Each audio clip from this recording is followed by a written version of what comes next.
Then, to actually start the lecture, today we are diving into something slightly different from before. And as you might remember, on the first lecture, I introduced myself as a machine learning person. And now we are kind of like leaving my comfort zone. So this is more like you and me exploring things together. This far it's been a lot of things that I'm very comfortable with. But now we are kind of entering things that I don't really do research on myself. So it will be an adventure that we take on together. I'm going to talk about search, logic, and symbolic AI. And let's go a bit more into detail what I'm trying to cover. We'll look into what symbolic AI is. And after this lecture, you should have a vague understanding, at least, about the difference between sub-symbolic and symbolic AI. I think you will reach that. Then I'm covering different aspects of symbolic AI, like expert systems, search optimization, uninformed search and heuristics. And then we're kind of like looping back to the topics from the previous lectures in the end by looking into neuro-symbolic things, basically linking symbolic AI and then the previous things that we have looked on the course, like sub-symbolic things. Some of you provided feedback from last time. Now, of course, it's been like 2 weeks since we met because of the spring break. And I think one thing, even though the hall is great, I think we have this cozy lighting here and so on. The audio, I've been tweaking the audio every time, and many of you watch the recordings. So like the audio is a bit shaky every now and then. I've adjusted things a bit again this time. Let's see how it improves. And then it's interesting because some of you ask for more theoretical things, more than like methods and like what actually is behind everything, while others say that they absolutely don't want more of the methodological stuff. So I'm trying to like walk a fine line between making it more technical and less technical at the same time. There are some technicalities this time. I've added some more technical things, but I'm also added a lot of non-technical things to this lecture now. So let's see. This is already the 5th lecture on the course, and you're quite deep into AI already. So what have we covered? If you remember from the first lecture, I showed this blob, and then we started splitting it into parts. So what have I actually covered? The second lecture was on machine learning, yeah. The third lecture was on deep learning. The fourth lecture was on reinforcement learning. So actually, quite frankly, I have to admit that we haven't covered much of this blob yet. So if you look at this, what I showed you on the first time. So if ML is this subpart of the entire field of AI, we have pretty much been focused on ML. And, well, partially you can blame me and my background, because like, I characterize myself as an ML researcher. But I would not, of course, not blame myself, but I will blame kind of like the topicality of some of the methods. Because if you read the news, or follow, I don't know, Twitter, or Reddit, or whatever, it's kind of overwhelming how much there is about deep learning, ML-related things. And the current wave of AI is less focused on all the other parts. And that might give you a bias to think that AI is generative AI. There was someone who stated that all the other AI is kind of outdated. Generative AI is the only thing that is needed. And I feel that this is nonsense. all the other parts are there, and they are there for a good reason. And that reason and reasoning, I hope that I get across today. So, if you look into ML, deep learning, RL, so today we are kind of taking the complement of this and looking into logic and reasoning, planning and optimization, and of course then like these blobs and their shapes, they are not well defined. This is a sketch. And if you would ask anyone else in AI, then we should probably draw you some other type of image. But this is kind of my view on how I would kind of like divide things on this course. So today we are looking into things outside ML, and then in the end how we can link those things back to the current wave of AI. Is that okay? Yeah? Let's get going. So, logic, reasoning, planning, optimization. I'll try to set the scene a bit here now. So, let's take a ride in a self-driving car together.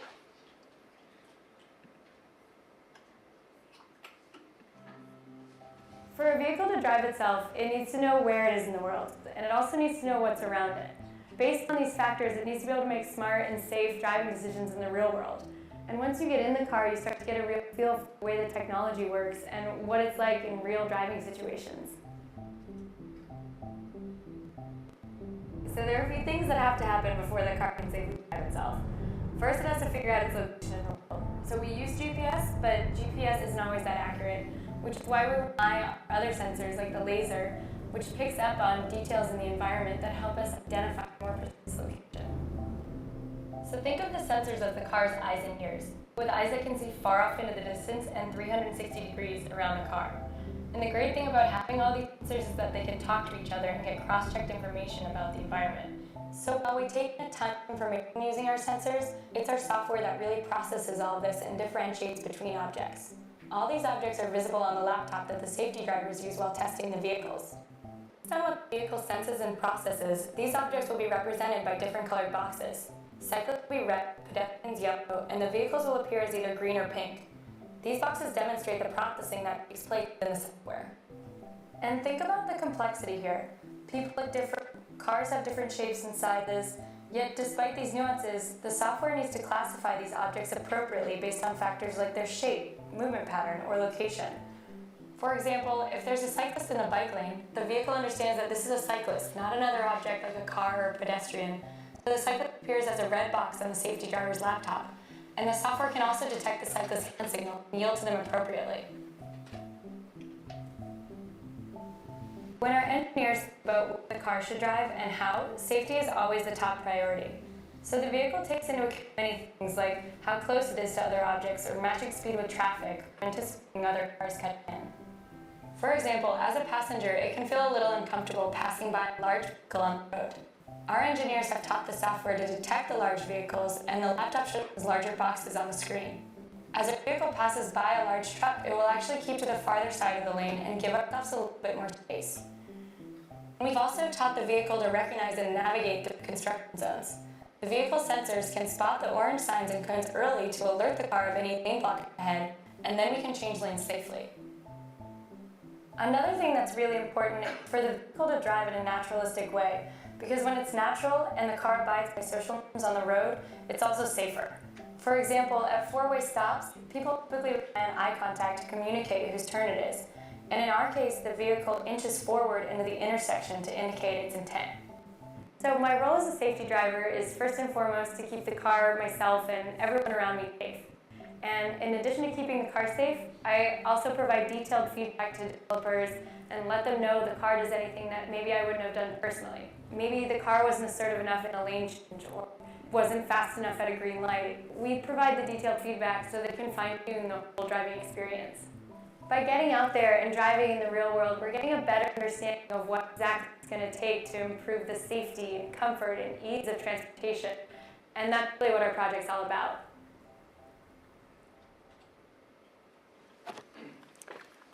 Self-driving cars. So driving kind of requires some intelligence, I guess. At least the people with the car are nodding. Yeah, exactly.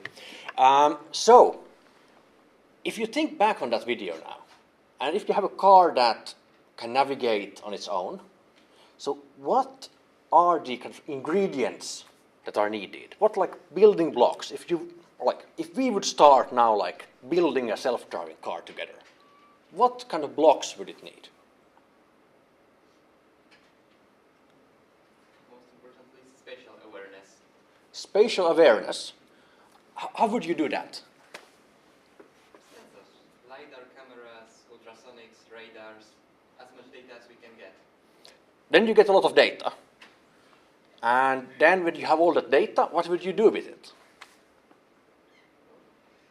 We have to compare similar data obtained probably from people driving. So typically, like if you have a self-driving car, it has like senses. Similarly as when you drive a car, you watch the road, you hear the train coming, you smell the danger, I don't know. But you use your senses to observe what's around and what's happening in traffic. And similarly, the self-driving car needs sensors, and then it needs to process the sensor data.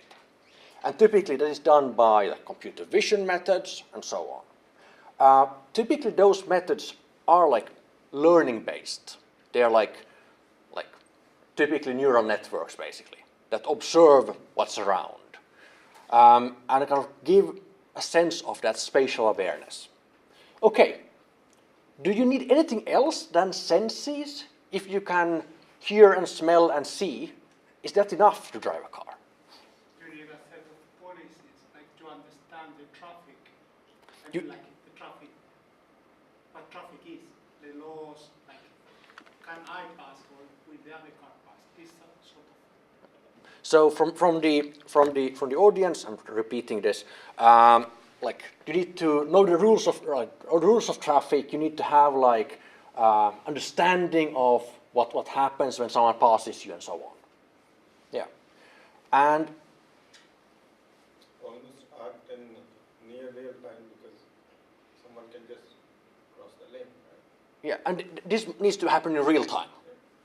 So you need to be ready to take inputs and then like make decisions, I guess, and combine those decisions with knowledge from law, rules of traffic, like unwritten ways of driving, kind of like you, like even if something is not illegal, you still shouldn't like do all kind of stupid things.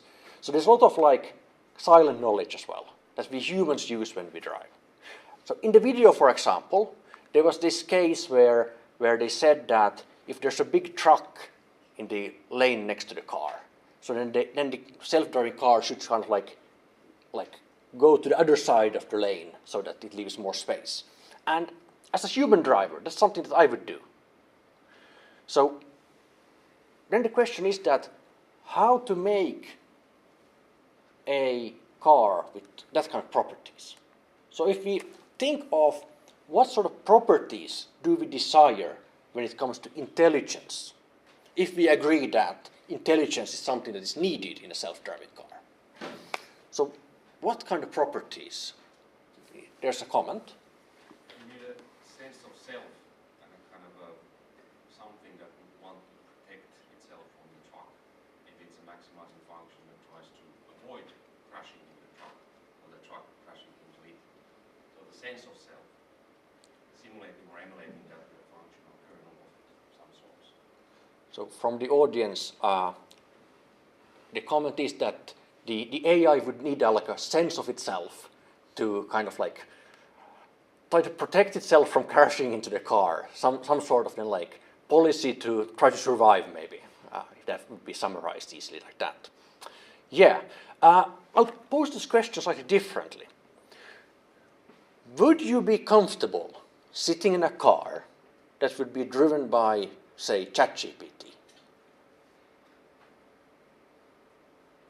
I see people shaking their head. Why not? When you're dealing with your life, if something goes wrong. Yeah. If you don't want ChatGPT to like be responsible for your life, why not? It seems to do quite fine in generating these funny things.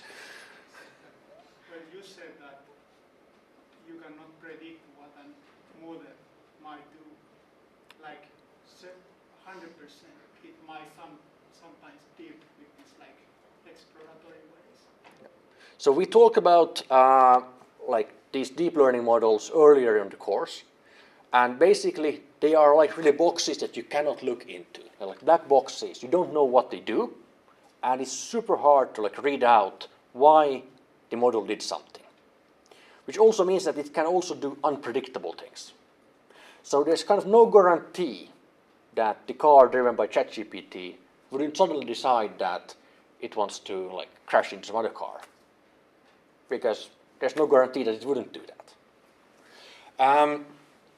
And like it seems to be quite random. Like even if like you use these like generative models, they might work fine 99% of the time. But then let's say you drive in a car for 1,000 kilometers. So then even that 1% then of random behavior is a bit too much for me at least. So we would kind of desire properties that these expressive deep models don't have.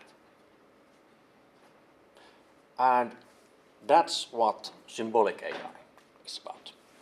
So let's first summarize what is not symbolic AI. So sub-symbolic AI is concerned with problems that cannot be formalized. What does that mean? Well, basically all the AIs that we have looked into together on this course, all the machine learning based models this far, have been sub-symbolic. They have some strengths. Like the basic setup is very straightforward. You basically have some data, you teach. Once you're happy with what you have taught the model, you deploy it. And the good thing is that there's no need to actually understand the domain. As we discussed earlier, like you don't need to be able to describe what a cat looks like with a mathematical equation, because that's super hard. So instead you have a lot of data and a flexible model. You combine these two, you train, and you have a model that can recognize cats or generate new cat images and so on. So you don't really need to understand how the cat should be represented in an image. On the other hand, these models are very hard to debug. They are like so-called like black box models typically. And all the kind of guarantees about the quality and how they work are more or less only by testing. It's more like empirical. It seems to work. It seems to do fine. And of course now, as you said, you wouldn't be comfortable traveling in a car driven by ChatGPT. So this can be a bit risky, like in safety critical applications, such as cars. So what can we do instead of sub-symbolic? Symbolic AI is concerned with problems that can be formalized. And formalized, we'll go into that in a bit, meaning that described in terms of rules, logic, like human-readable symbols, or then like search, the way that you can formalize something into doing a search through alternatives. And because the goal is to write something human-readable, it's understandable. And of course, then, like for us humans, that should be a positive thing. It's also debuggable. We can debug. We can open up the box, like the look into what's actually happening, and read out why something happened. Is that then like good quality? Well, the quality kind of follows design. The AI is only what we make it. So if we design a bad AI, it's going to be bad. If we do a good job, it probably does better. But the quality and the efficiency really follows the design. It's a bit like if you think of like legislation. Laws are only as effective as they are like written. If there are loopholes, then it's not effective. And of course, like if you think of like tax legislation, I think that's like a good example of something where there's always some loopholes. kind of. There's always some kind of some setup that is more favorable than other setups. So in symbolic AI is similar. So then as lawmakers try to make laws that are fair and understandable and effective, when you design a symbolic AI, you're trying to do the same. You're trying to design something that shows its purpose and actually doesn't catastrophically fail. And if it fails, you can only blame yourself, kind of.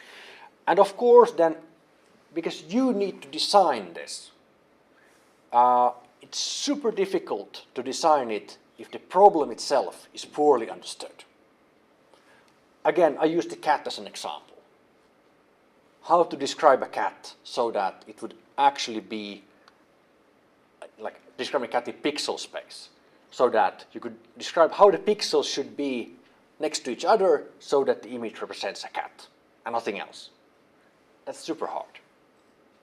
Probably possible, but just very, very hard. So where is this not that effective?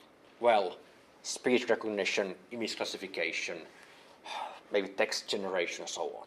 The kind of examples that we have looked into extensively in the previous lectures. Does it make sense? Like sub-symbolic versus symbolic? I see some of you nodding. Others are already falling asleep and thinking of the weekend. Okay, sub-symbolic, pretty much ML. Symbolic, understandable, rules, logic, humor readable. Okay, yeah, good. Some people call symbolic AI the good old-fashioned artificial intelligence. And this was kind of there's a reason for this. So symbolic AI was kind of a dominating view on AI for tens of years, from the advent of AI as in modern terms in the 1950s to the 80s, when kind of machine learning started gaining more traction. And someone might maybe think that this is somehow degrading, that call it old-fashioned. No, it's not old-fashioned. It's old-fashioned in the same style as bow ties are old-fashioned. They are stylish. Cool people wear bow ties. So in the same sense, they're old-fashioned because it's fundamental. It's really sort of then clear rule-based things that are formal, where things have their own place and good order. In that sense, it's old-fashioned. Not in the way that it would be obsolete. So I take this as a compliment towards symbolic AI.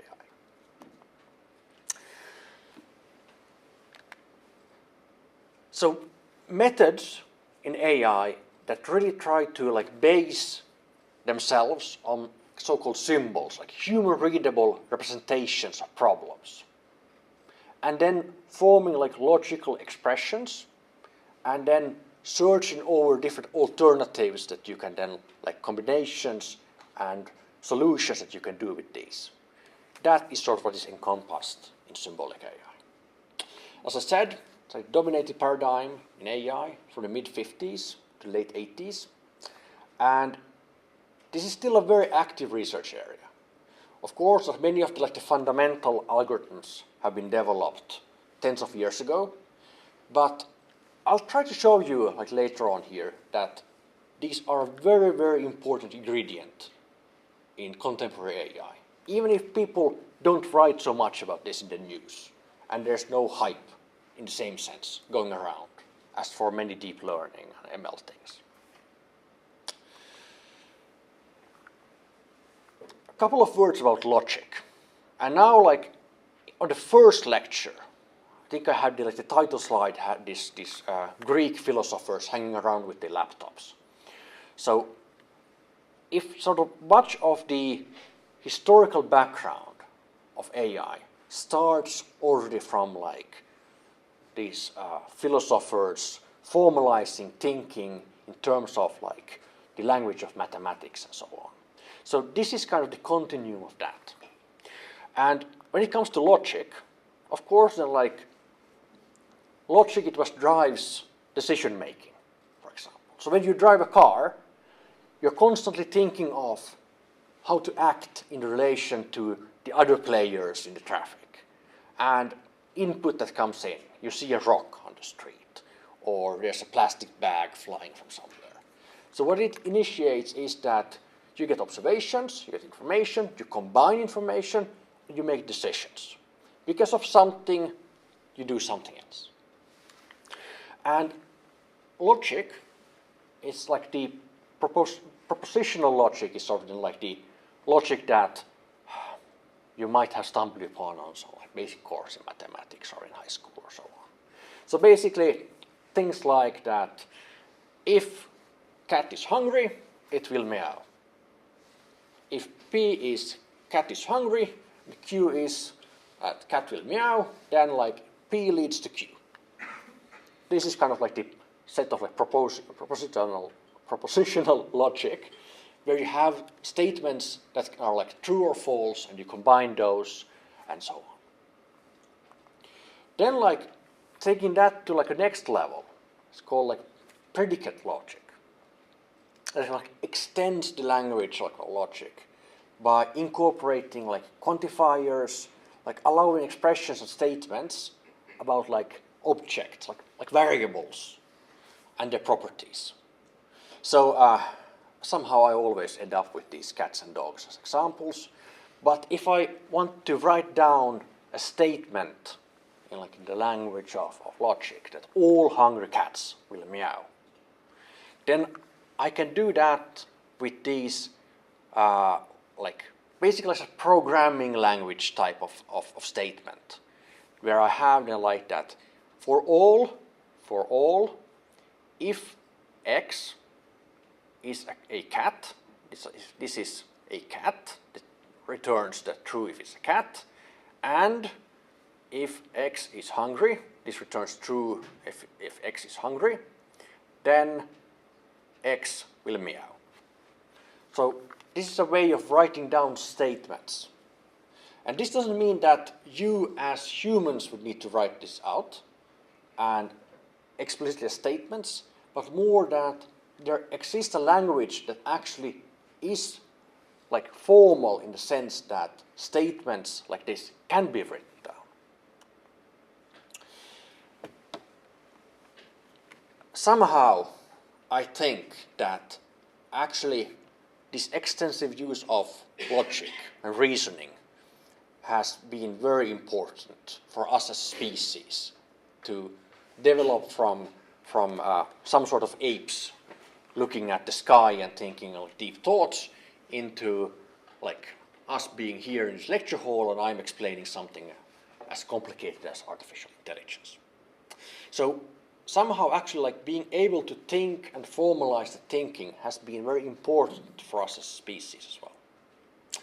So from being able to form statements and saying something that if cat hungry, then it will meow. So then actually trying to like build on top of those statements to actually like infer things brings us to like rules of inference, like logical forms of specifying how one can derive conclusions from premises, like such as like if P implies Q and P is true, then Q must be true. And these are the things that kind of like when you drive that car, you are constantly processing things like this. If plastic bag comes from there and I don't know what's inside the plastic bag, I shouldn't hit the plastic bag with my car. That might end up badly. But you don't really think of that. It's just happening in the background. You're so good at that. Your brain's processing those things kind of like effortlessly. You don't need to state that with some mathematical equations. Your brain just like is churning those decisions out. It's impressive. And of course then like for computers, they are not built by evolution to do so. But actually we need to build them to like do that inference. And there exists like several programming languages, of which are Prolog, which is known as like programming in logic, is one of the oldest ones. It's probably not the oldest language, but it's been around for at least like 50 years or something. So it's an old language, which is maybe more like writing out like mathematical statements. And these kind of programs, they consist of then like rules, facts, and queries.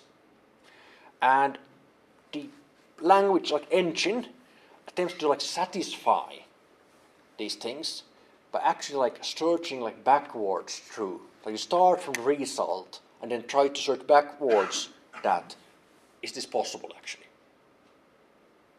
I'm not going into detail about Prolog, partially because that's so far from my own comfort zone that I would be wary of explaining too much. But that kind of like types of programming languages has then also then like influenced other programming. You use Python on this course. And like things like dynamic typing, that you don't need to specify what things are, and then like you don't need to delete variables and so on. There's like automatic garbage collection, all these things. So like the history of this like logical programming ties very tightly into the history of like programming languages as such and their like development. So now we are kind of like, you think of AI and then like there being statistics and mathematics. So then like also then like other fields of computer science very tightly coupled with the realm of AI in this sense. So these are not then like kind of like separate things, but things that have evolved in symbiosis over the history of computing and computers as well.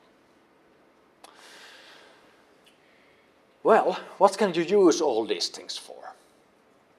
So, expert systems, this is like a very broad term. Expert systems are kind of like systems that try to go through things and find out that what could lead to what influences what. For example, like diagnosing illnesses.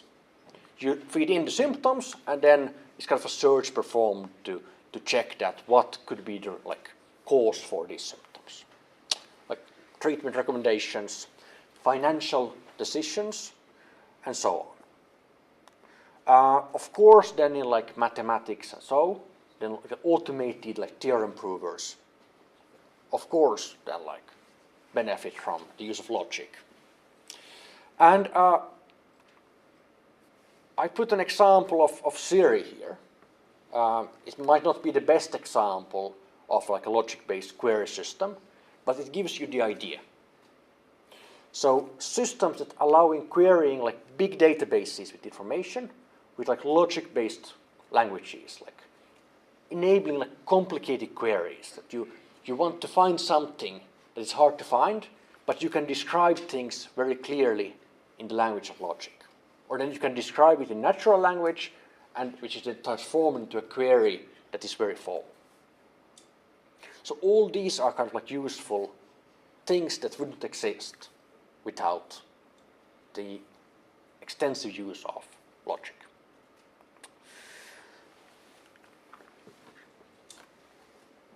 Logic and being able to formalize things is one part, but it's not enough. You also need tools for actually then solving things. And this brings us to search and optimization. And we've talked about search many times on the course already, because many problems in artificial intelligence can be solved, well, at least in theory, by intelligently searching through many possible solutions. And in a way, I would state that like reasoning itself can be reduced to performing a search. And even in machine learning, if you remember like lecture 2, we talked about learning And learning being basically adapting free parameters in models so that the model explains the training data. So what does it mean? You kind of search for values. You try to find parameter values. And that is the learning part in machine learning. Does it make sense?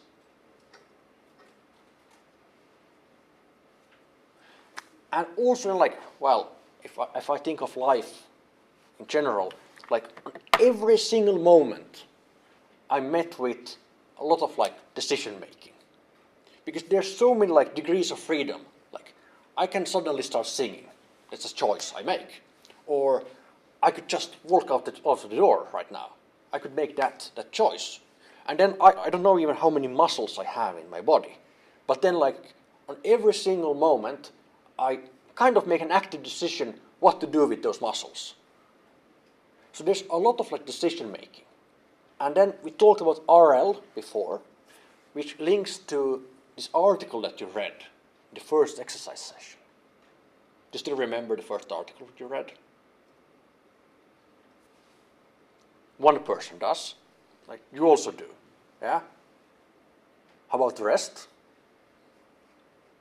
Kind of, yeah. So there was a lot of like difficult language and difficult terms then. But actually now, if you look back at the AlphaGo, the Google game playing AI, that used reinforcement learning, basically to train itself through self-play. It played against itself. It had the rules of the game, basically chess or Go and so on, that it used. And those are very formal. They are rules that can be written down and then follow. You cannot cheat in chess, I guess. That would, like then you're not actually playing chess. You follow the rules when you play. But you still have a lot of choices to make. For every single move, you can like choose. There's lots of alternatives. And each of those alternatives that you choose then lead to different scenarios in the future. And that was the point of the paper. So actually, being a good chess player, at least according to the paper, is very much about how did you like search what's going to happen. If I do this, what's going to happen in the future? So you search through alternatives, that if I do this, what's the opponent then going to do, and after that, and so on. And of course, because there's so many alternatives on every move, the search space grows very quickly. And that's why computers have not been great chess players for long. But here in this paper, they had the rules of chess. They had a search that searches through these alternatives. But there was a learning component to that tried to kind of throw away the clearly bad options.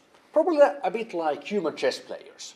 Human chess players, they focus on the kind of relevant things. So somehow we pay attention to the relevant things and kind of don't think about options that are not important. A bit like now, I could do a lot of things. I have so many choices that I could do. I could hide under the table, like this. But many of them are irrelevant, like hiding under the table. I don't need to like actively decide not to do that. Believe me. So then, like, we humans are really good at paying attention to those choices that are relevant on every moment. So that's the point of this paper, and we'll come back to this paper once more in the second half. So, many machine learning methods use search, but in a more formal sense, search has kind of a role in also then like going through these logical statements. It's kind of like a graph that you traverse. Graph as in like a map or something. So examples of this. For example, a logical proof can be viewed as searching for a path that leads from premises, that's like these starting points, to conclusions, where each step is the application of an inference rule. So actually, a logical proof is actually like going through things in order and finding a trajectory that follows through the statements. Or a planning algorithm.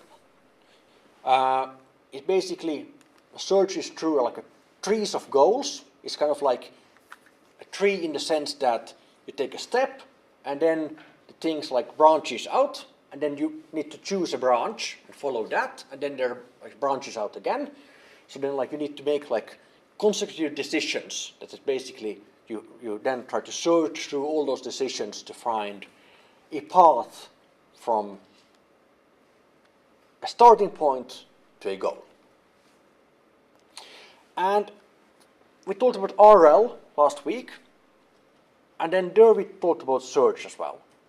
So robotics algorithms for moving a robot or moving a limb or grasping an object uses local searches to then like make decisions that, well, if I'm gonna grab that thing there, I first need to move, then reach out my hand, and then do the grabbing movement with my fingers. So it's really a search through different things to do. And then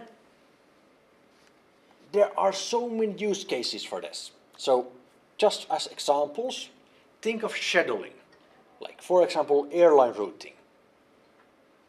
So it's basically kind of like a graph that you need to search through to actually like build up the schedule. Or if you think of route planning, let's say I want to take the metro and a bus to reach some place in Helsinki. Nowadays I can open up an app or Google Maps or whatever to then like put in where I want to go, and then it searches through different alternatives and schedules and so on and suggests a route for you to take. Medical diagnosis. You put in symptoms and then you try to diagnose what is the cause for those symptoms by doing a search. That's also search. Or then, well, web searches. That's pretty clear. You're searching through a lot of stuff. So like, think of Google. That's a search. Rule-based matching for spam classification. That's also kind of like you go through rules, and then if you get a match, then you classify something as spam. Or think of then like automated help desks, like especially the old style, where you then either then like provide information and it tries to match that information to like what should be the answer, or then like you actually consciously make choices to press button 1 for this, press button 3 for that. It's also a search. Fraud detection. This we talked about in the first lecture. So basically like matching different like triggers and like flags for maybe someone misusing your credit card. Or then even like some product recommendation systems can be seen as like matching things, searching through purchase history and matching that to what you're viewing and what you have been viewing, and then provide recommendations based on that. So all those use some sort of search under the hood. Some in combination with like machine learning models, others purely like in formalizing something to traverse like a big database or then a graph or something. I think before we actually go into something a bit more technical example-wise, we will have a break. Do you have any questions at this point? There's a question there. So, does search just kind of mean going systematically through some kind of tree of possibilities and doing it kind of, in a sense, in a systematical going through them, systematically going through them? The question is that, does search actually mean that you go systematically through alternatives, say in the form of a tree or graph? Or is it like anything more than that? Is it anything more than that? basically search per se means finding either a continuous or discrete value. So it's not more, it's not less. I would say it's nothing less than that. I have some examples. After the break, let's look at some practical examples. But search is really like finding either a value or a path from like a starting point to a desired endpoint, or then like a continuous value for something. Does it make sense? It's kind of, you have a kind of list of possibilities and searches, kind of searches something that fulfills some criteria. You can say it like that. Search is something that fulfills some criterion by going through alternatives. Yeah. Great. Any other questions? You can also think of questions, and then we can look at those after the break. Let's continue, say, 1:15. Cool. Let's continue. There were some good questions during the break. Remind me if I forget to repeat some of them. One was that, well, how does all this actually differ from programming in general? Because isn't programming kind of like specifying rules and following them and so on? So is this just programming? Yeah, symbolic AI is kind of just programming, but basically so is contemporary machine learning as well. So the program code is basically the vessel for actually making the thing happen and work. So a neural network is also code written out in the memory of a computer, which is then executed. And so is this. But then maybe where the code comes from and how it's specified is the thing, how it differs. Then another question was that is there a link to functional programming and so on? Yeah, so if you're familiar with functional programming, the roots are very much exactly in this. So that's one thing. And then there was a good question that, well, can you then like combine somehow like symbolic and sub-symbolic things? And yes, exactly. We'll go into that in a second. Well, maybe in 20 minutes, but still. Good. I promised you that let's see some practical examples. And I tried to make it quite practical, actually. So I took a screenshot from my iPad. And this is a screenshot from the Maps application. And you can see that we are there in Espoo. And well, I have this map of Finland. And let's try to do some route planning together. But let's first kind of like simplify things a bit. So I picked some points, some like cities, villages, places, and so on, that may be more on random. But anyway, I picked out some relevant points here. And I also connected them following the main road network here. Okay, and now let's try to find the route from the Helsinki-Espoo region to Turku. How many of you have been to Turku? Many of you. Yeah. And how would you approach this problem if I would give you a car and tell you to drive to Turku? You probably open up Google Maps and check the route. Well, but if this would be your graph, and the only information you would have would be that you want to go from this node to this node, and then you have this connectivity of the nodes, but nothing else. You would actually have the map. So let's lose the map and also lose the actual locations. You would only have the graph structure. So now you would need to find a route from this node here to this node here. And let's employ something that is called depth-first search. This is maybe the simplest search method in a graph. So, actually, I implemented this for you. So let's see what happens when we run it. I'm not showing you the code, but yeah. So this is step 1. So it basically starts traversing the graph to find the root. And it's depth first, so it goes as deeply as it can. So then it just keeps going. And after 14 steps, it finds a route to Turku. Would you take this route? Is the next question. Not the best choice. Not the best choice. I agree, but it's a choice. So it solves the problem. But you didn't give the criteria that has to be like less orbs or... No, yeah, exactly. So it solves the problem as it was stated here. It's a route. And there's no cost. So the algorithm has no knowledge of any distances or whatsoever. There's a question. I think it's the, if we run it multiple times, might be it will become optimized, but it was just a problem statement and it start looking and found something. Right? So might be it's not that bad from that perspective. No, this is a good solution. Yeah.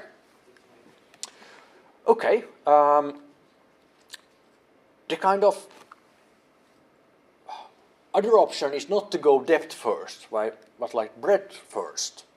So it means basically that I start, and then I reach out in all directions from Helsinki. I didn't find Turku. I continue. Again, I keep going like this until I find Turku. 14 steps again. And this is like equally, this is not good, it's not bad, it does what it's supposed. It's an algorithm. Okay, but still, probably this is maybe not the optimal ways of solving this. Why not? Both depth first and breadth first are examples of uninformed search.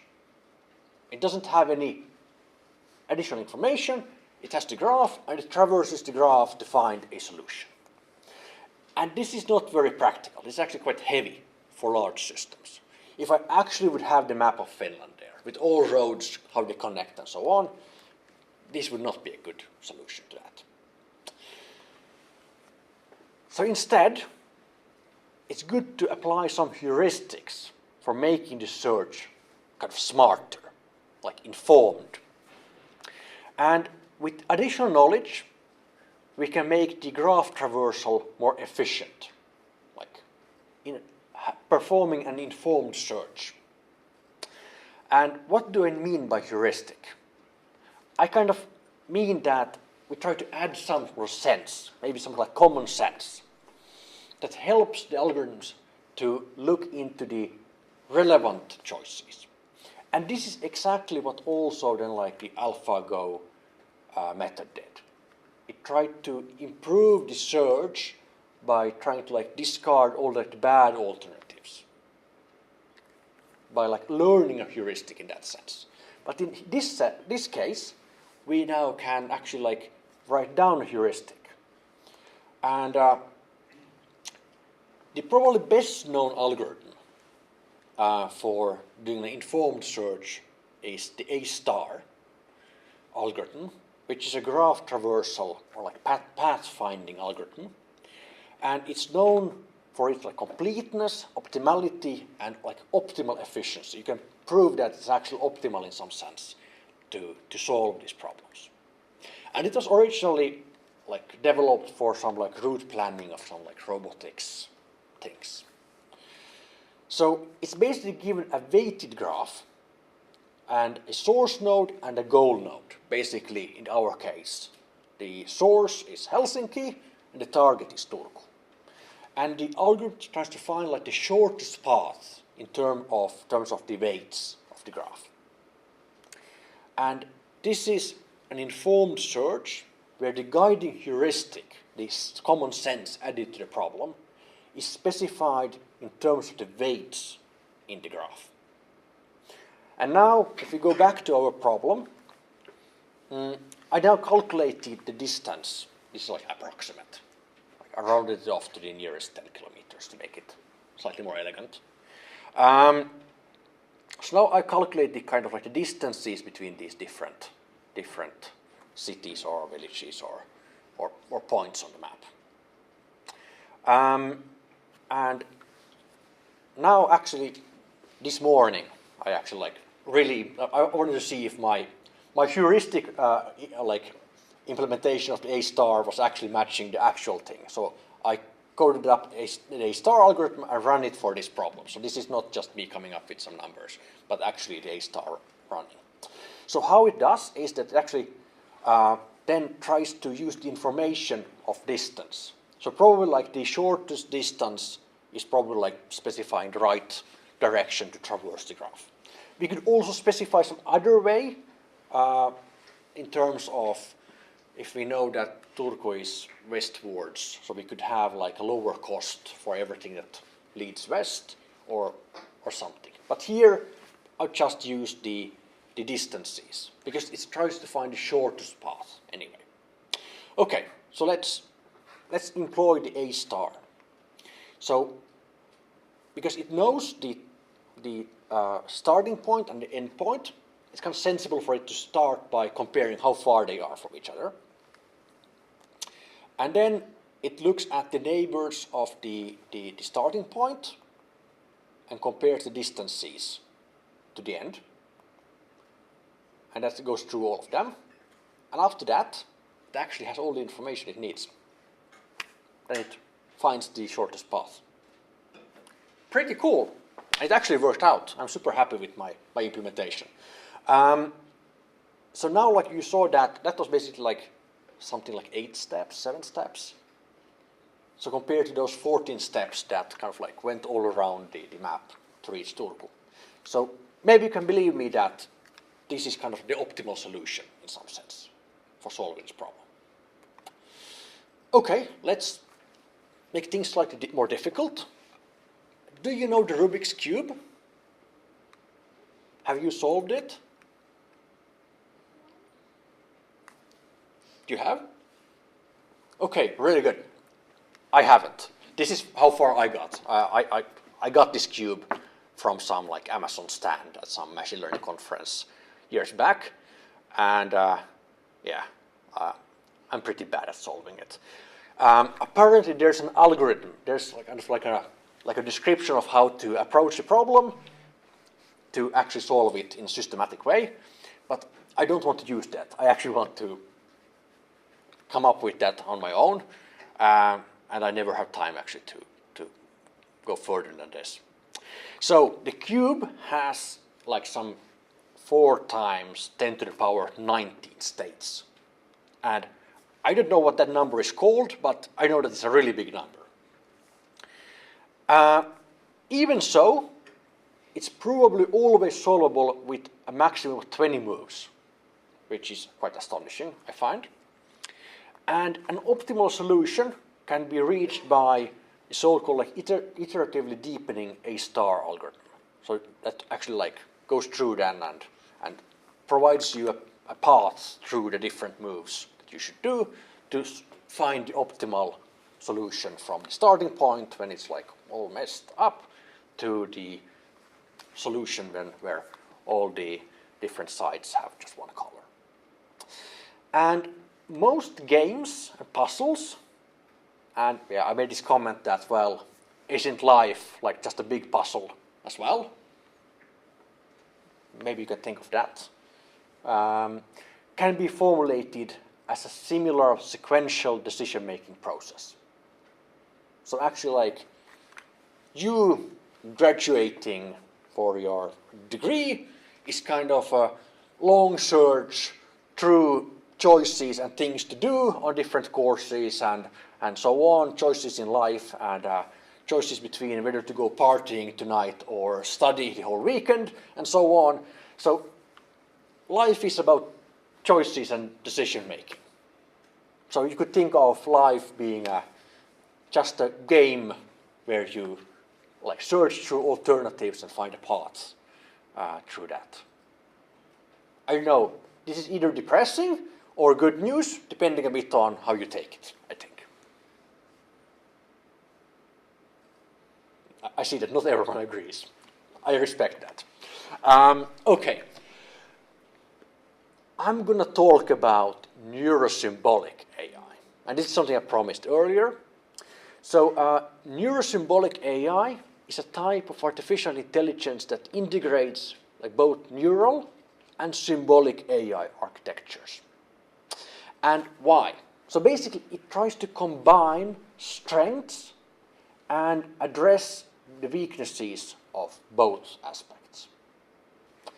The goal being to build robust AI capable of reasoning, learning, and cognitive modeling.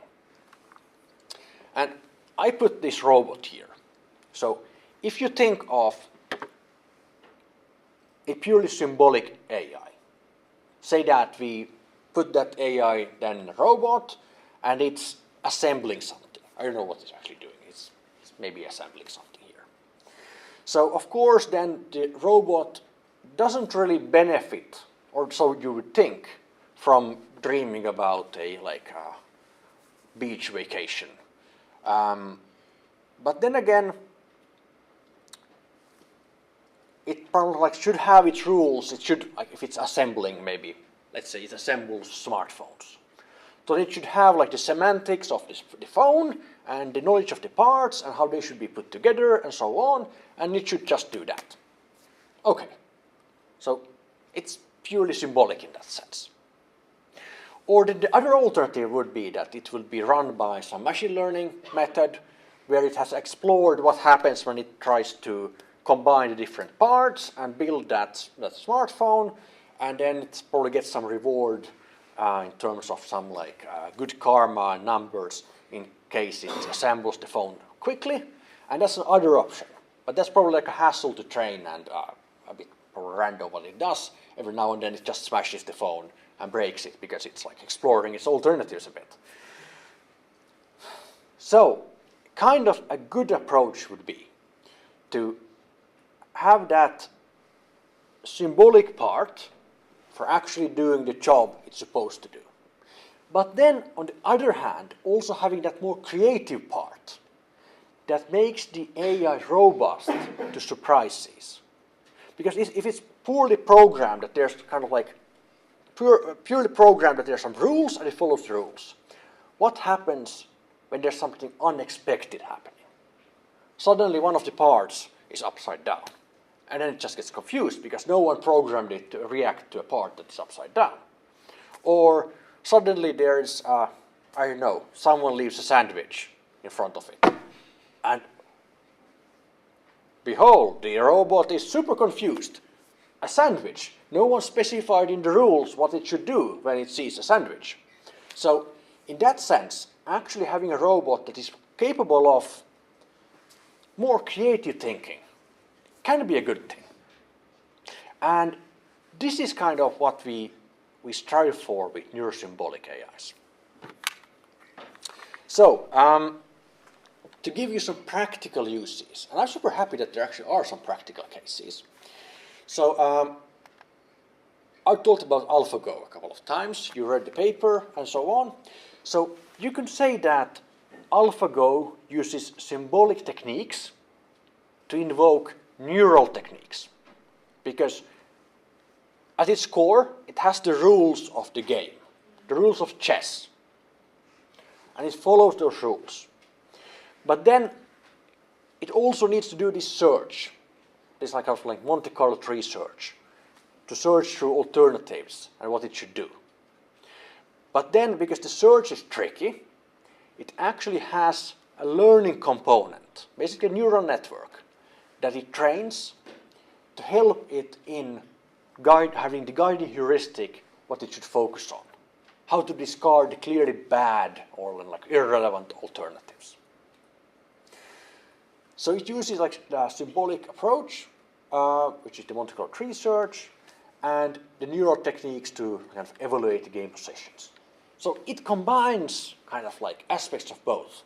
And as you read in the paper, it's a really good approach for that. It basically solved a problem that people did not think that would be solvable in a long time, just purely based on the computational complexity. Another example that is quite different. So ChatGPT allows the neural model. Now it's the neural model that invokes a symbolic reasoning engine. So in the AlphaGo, it was a symbolic technique that used like learning-based approaches. Now it's a machine learning model that then leans on symbolic reasoning to perform an action or evaluate the state. So ChatGPT, for example, can use plugins to invoke Wolfram Alpha or run Python code for certain things. And I have a practical example of this. Let's see. I use GPT-3 that doesn't have these capabilities. And I wrote, how many letters K is there in the sentence being, there are no letters in this sentence. And now you can look at the text and count how many K's there are in the sentence. There are no letters in this sentence. How many are there?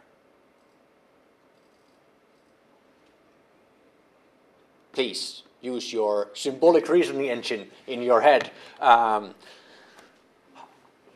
None, exactly. And you can see that by staring at that and then matching that. You do some pattern matching to check whether there are any K's.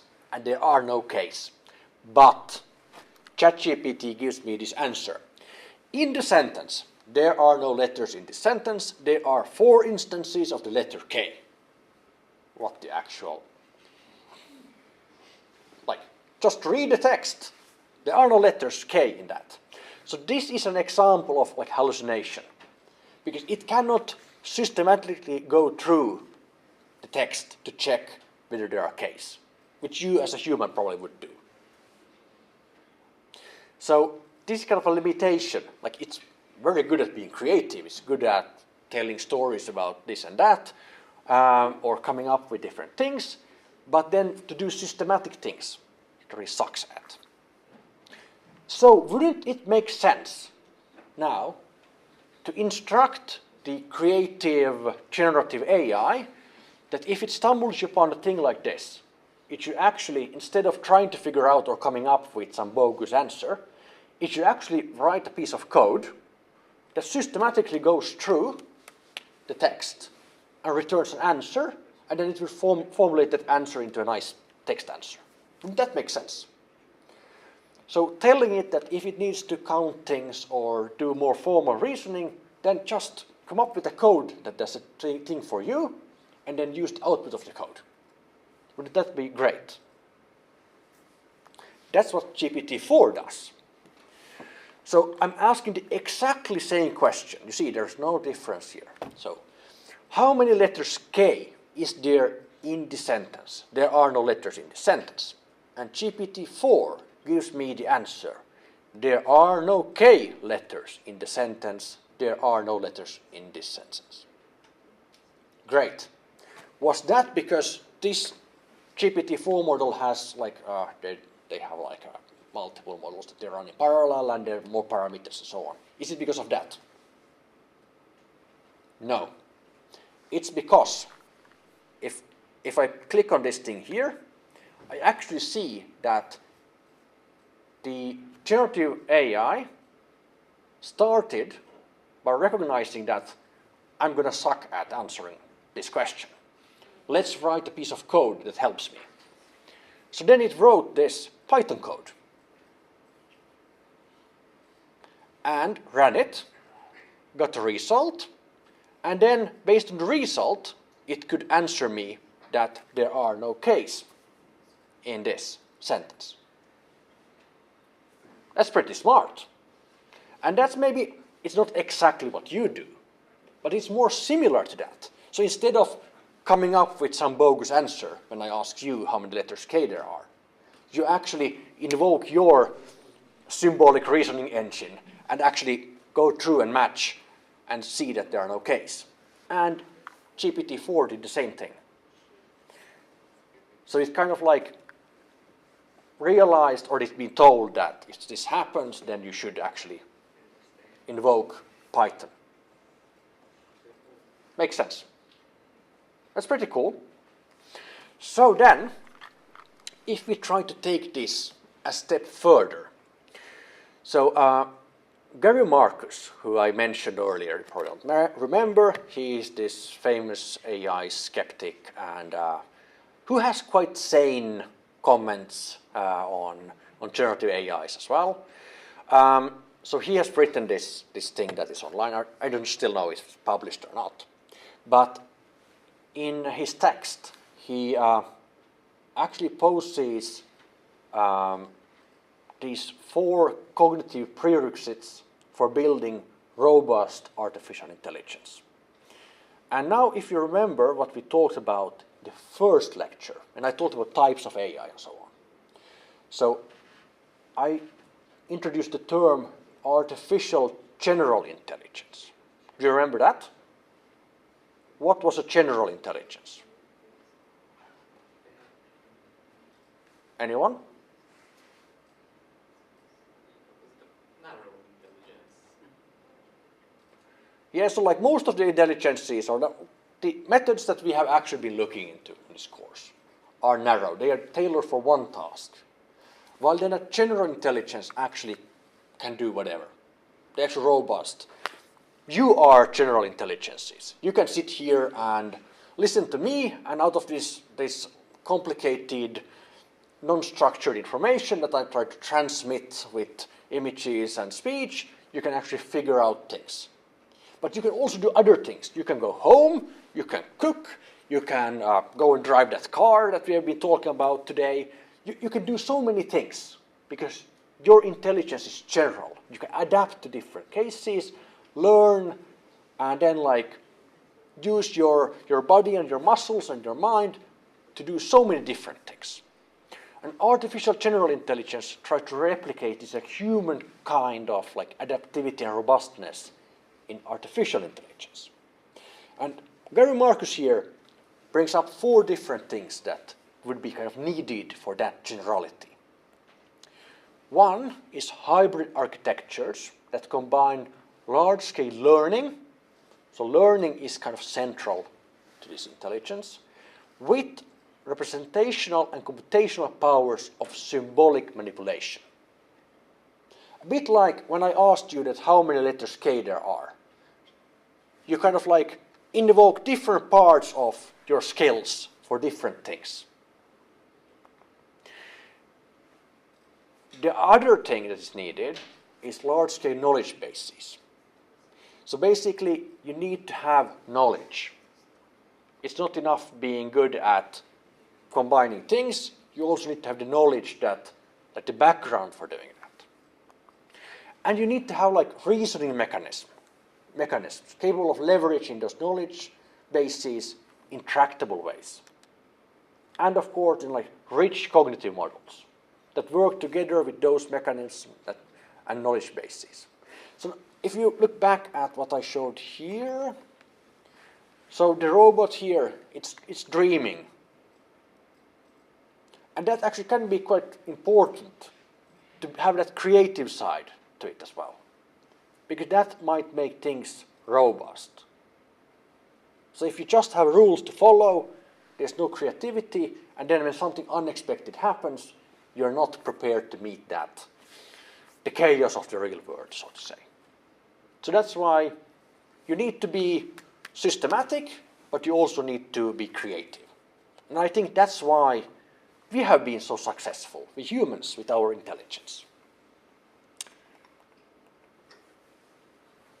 Great. Okay, let's try to summarize things a bit. Question. Is there already something in production for neuro-symbolic AI? Is there already something in production for neuro-symbolic AI? Yeah, I'm super happy that actually these 2 examples are quite clear. Like actually using learning-based models as part of a Monte Carlo research. That's actually like a probably gold standard, I would say. And then actually ChatGPT being used quite a lot, and it's actually quite heavily leading on for things that it's not good at. It just writes the code, runs it, and then like kind of uses that. So both of these are like, if you would ask me like a year ago, I would say that, well, maybe one day, but now this is quite different. And it really makes sense, because if you compare like the previous versions of ChatGPT with the current versions, I would say that this is part of the secret sauce, why it actually is so much better. Thank you. Question? Can you also explain the representational power that was mentioned in the next slide? Yeah, so representational power can mean many things, but basically like if you think of like you as like a person who you have mental models of things. So actually having the flexibility to represent very complicated things. So that's typically what's meant by representational power. How to kind of like represent in memory complicated concepts. So that's why, for example, neural networks are so good at modeling images, because they have the representational power to capture the complicated thing that happens in pixel space that we cannot write down as an equation. But then in some higher dimensional, like weird manifold, that is possible. Okay, thanks a lot. It's kind of flexibility. Flexibility could be a synonym there. Okay, so today we did look at things outside and interlinked with symbolic AI. And I tried to like couple this with like logic and reasoning, like expert systems, like search and optimization as a fundamental tool for intelligence, where then I covered like uninformed and informed search with heuristics, and then I brought in some new things about neuro-symbolic AI. Of course, then like when we talk about neuro-symbolic things, this is like very early days in that regard, but clearly I would say that there is some sense in that, because we need both the systematic side to things, like traffic rules and so on, as well as the creative side for robustness. So neuro-symbolic AI is actually bringing those two together. I want to stress that symbolic AI maintains relevance, especially in domains that require like transparent reasoning, rule-based decision-making, be the rules then rules of a game, laws or traffic rules, and then in like structured knowledge representation, where it actually needed that you can actually dissect the knowledge you have into something structured. And we talked about search, and I didn't really cover search and optimization in detail when we talked about machine learning. It's a super important part of machine learning. Like, there wouldn't be learning in machine learning without very efficient search algorithms, optimization algorithms that help in finding parameters. And if we would have more lectures on the course, I would definitely dedicate some time for going through that. And as I said before, like the neuro-symbolic AI tries to address some weaknesses of generative AI methods. Something actually like kind of providing a best of both worlds kind of thing. Any questions about these topics?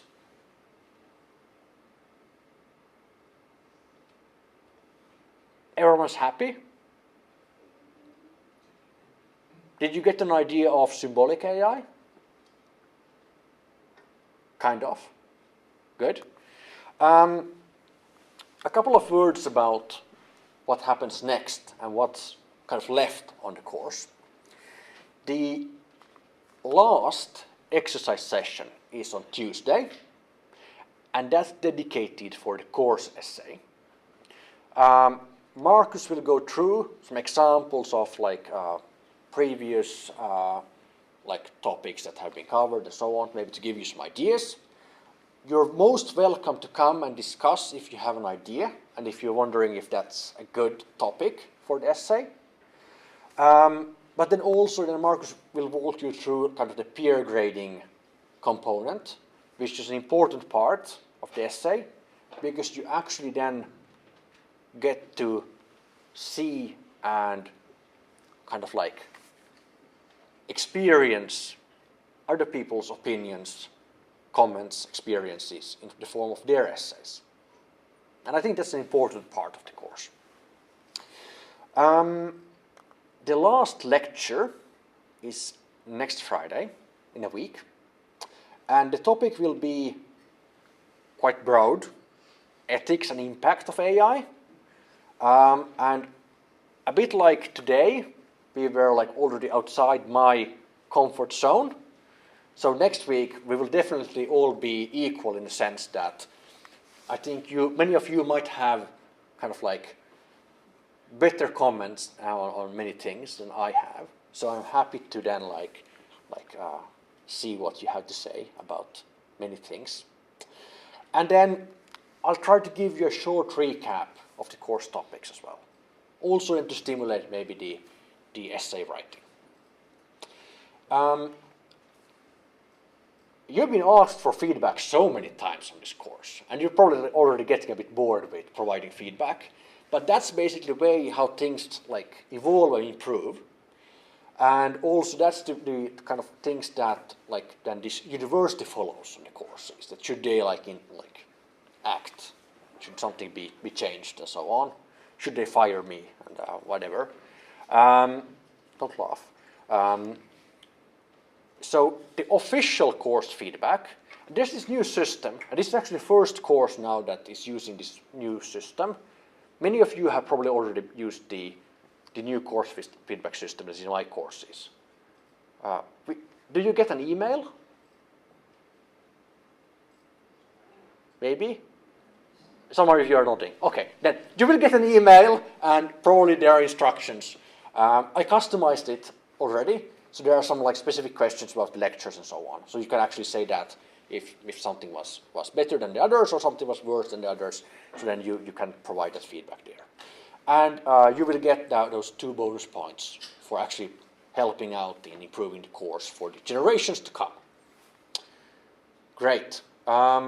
Any questions about the exercises, the lecture, or feedback?